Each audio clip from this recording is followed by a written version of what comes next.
Top live cricket മലയാളത്തിൻ്റെ പുതിയൊരു വീഡിയോയിലേക്ക് സ്വാഗതം. സിംബാബ്വെക്കെതിരെ ആദ്യ T20 മാച്ചിൽ ഇന്ത്യൻ യുവനിരയ്ക്ക് തോൽവി. അരങ്ങേറ്റത്തിൽ മികച്ച പ്രകടനം നടത്തി കയ്യടി നേടാൻ കിട്ടിയ അവസരം കുളമാക്കിയിരിക്കുകയാണ് ഇന്ത്യൻ യുവനിര. ഇന്ത്യയുടെ ബോളിംഗ് മികച്ചതായിരുന്നു.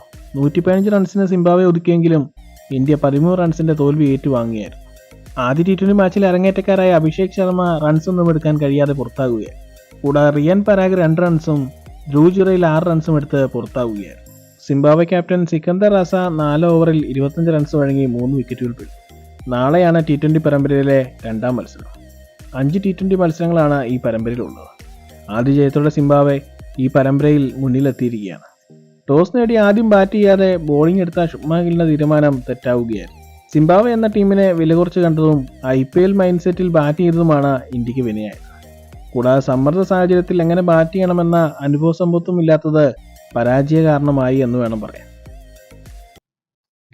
ഇത്തരം ക്രിക്കറ്റ് വാർത്തകൾക്കായി ഈ ചാനൽ സബ്സ്ക്രൈബ് ചെയ്യുക.